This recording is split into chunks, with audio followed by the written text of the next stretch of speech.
मुख्य बातें हैं वो ये कि जो एक्टिव केसेस हैं देश में वो 6 महीने के बाद 2,70,000 से कम हो गए हैं और लगातार घट रहे हैं। देश में जो क्यूमुलेटिव पॉजिटिविटी रेट है वो 6% हो गया है और यदि पिछले सप्ताह का पॉजिटिविटी रेट देखें तो वो केवल 2.25% है।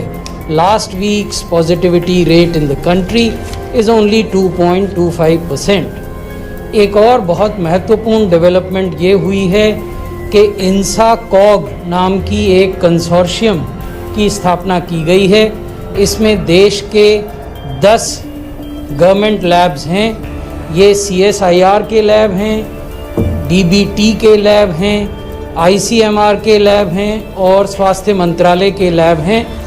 ये पहले से भी पिछले 11 महीने में देश में जो SARS-CoV वायरस फैला हुआ है उसकी जीनोम सीक्वेंसिंग किया करते थे और 11 महीने में लगभग 5,000 के करीब जीनोम सीक्वेंस किए गए थे और उन जीनोम सीक्वेंसेस के आधार पर हम इस निष्कर्ष पर पहुँचे थे कि देश के भीतर जहाँ वायरस ड्रिफ्ट के मामले हैं, वायरस शिफ्ट के मामले नहीं हैं। उस परिप्रेक्ष्य में जब ये यूके से वेरिएंट वायरस की खबर आई तो फिर ये माना गया कि एक बड़ा कंसोर्शियम बनाया जाए और सब लोग मिलकर काम करें और बड़े पैमाने पर जीनोम सीक्वेंसिंग की जाए। डेली न्यू केसेस हैं वो देश में 17,000 से भी कम हो गए हैं 6 महीने के बाद।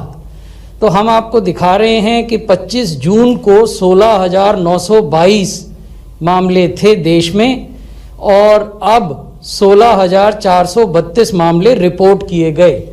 तो जो प्रतिदिन मामले रिपोर्ट किए जाते हैं उनके ग्राफ में निरंतर डिक्लाइन या डिक्रीज देखा जा रहा है और ये डिक्रीज इसलिए महत्वपूर्ण हो जाता है कि कुछ बड़े देश दुनिया में जैसे USA, UK, रशिया और अन्य यूरोपीय देश अभी भी डिक्लाइन के बनिस्पत एक इंक्रीज देख रहे हैं, तो इसलिए ये महत्वपूर्ण हो जाता है। वैक्सीन्स जो हैं पाइपलाइन पे हमारे देश में और बाहर भी, ये इन वेरिएंट्स जो यूके में हैं और साउथ अफ्रीका में भी आए हैं, इनके अगेंस्ट काम करेगी।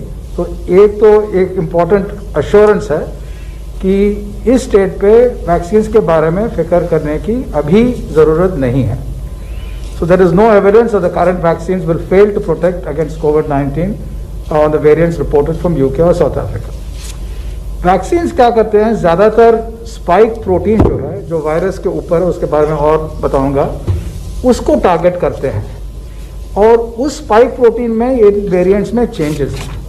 तो इसको लेके लोग कहते हैं कि कुछ कंसर्न्स हैं कि क्या वैक्सीन इसके अगेंस्ट काम करेगी।